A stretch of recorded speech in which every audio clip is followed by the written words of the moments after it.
The North Carolina coast is being pummeled as Hurricane Florence will make landfall tonight. Plus, we'll have a preview of a remodeled Miller Park as it's scheduled to be reopened tomorrow. Coverage you can count on. Channel 3 Eyewitness News at 11. Good evening. Thank you for joining us. I'm Greg Glover. And I'm Cindy Sexton. Hurricane Florence is beginning to have an impact on the North Carolina coast, including a rising storm surge in North Topsail Beach. While utility crews and firefighters race to build a wall of tubes that can withstand a flood in Greenville. Have a look at the scene this morning at the Myrtle Beach Airport, just right down there in the left corner of your screen. Completely empty. All flights canceled because of the storm. South Carolina's governor says those who do not leave in mandatory evacuation zones should not expect to be rescued. And Paul Barra says Hurricane Florence will approach the North Carolina coast near Wilmington tonight. He has the latest and some changes in that storm tonight. Paul, tell us about it. Oh, that's right. It's not going to hit till tomorrow morning, Cindy. That's the way things are looking now. We're going to put this into motion. And what we're watching right now is the center of the storm barely moving. I mean, it is moving so slowly towards the west-northwest. Wilmington right here, Jacksonville, that's where Camp Lejeune is. New Bern, North Carolina, half of downtown New Bern, which is a very pretty town, by the way, is underwater right now. And it hasn't even really started yet. So it's going to be really bad. Most of New Bern will be underwater coming up. And a lot of those creeks and streams are going to be over their banks because we're expecting 20 to 30 inches of rain, possibly a little more in spots. The storm is still swirling out to sea. It's lost a little bit of punch as far as wind goes, but it's moving so slow, it's just going to throw all that moisture continuously up towards the coast and into the inlets, along the rivers, and all those rivers are going to rise and rise and rise until this whole thing's over with. Right now, it's got 90-mile-an-hour winds.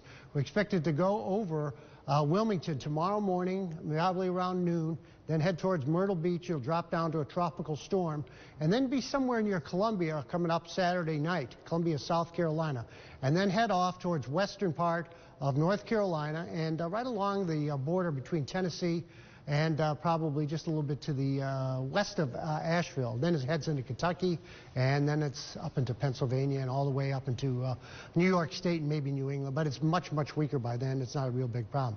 For us, we're not going to see maybe a quarter to half inch of rain out of this. I don't see a lot of rain at all.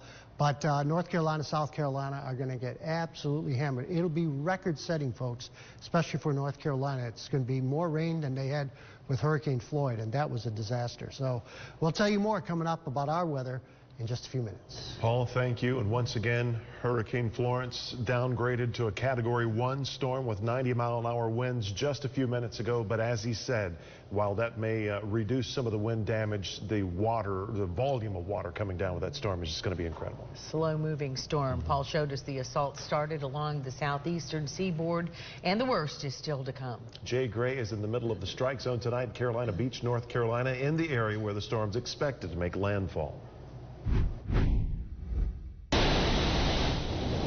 The early calling card from Florence. Driving rain, wind and waves. This is a powerful storm that can kill. Today, the threat becomes a reality.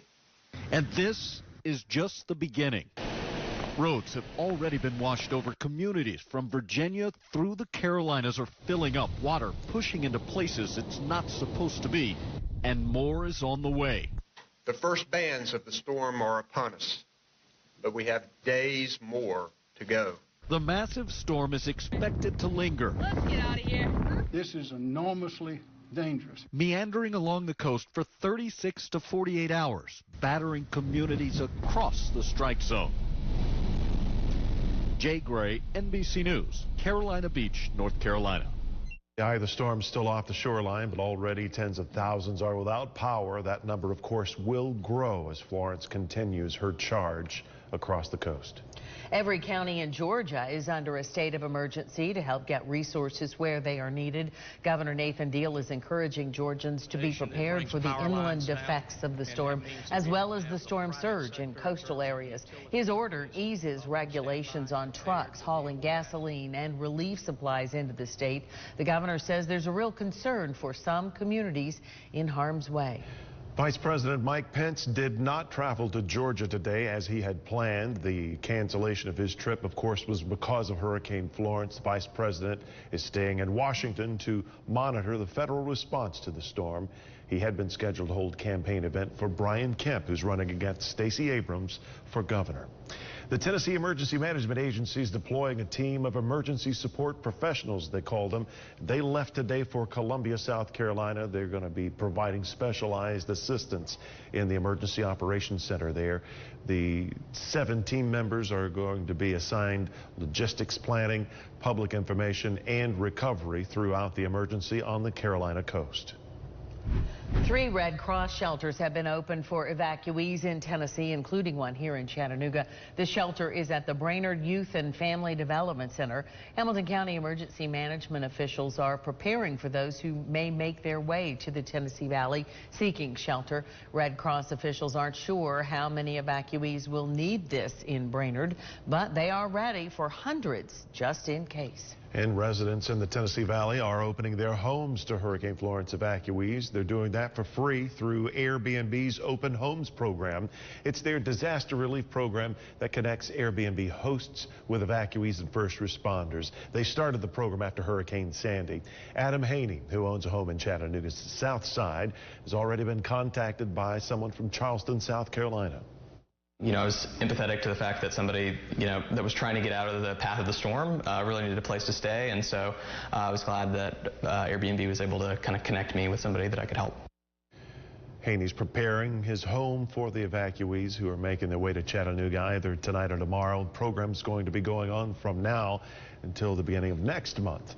So if you know someone who needs a place to stay or you'd like to sign up for your home to be used, you can find this story in the WRCB app. Later on Eyewitness News at 11, President Trump is disputing the death toll from last year's hurricane in Puerto Rico, suggesting Democrats are only trying to make him look bad. We'll have that story. Miller Park's grand opening is tomorrow, but we'll give you an inside look tonight.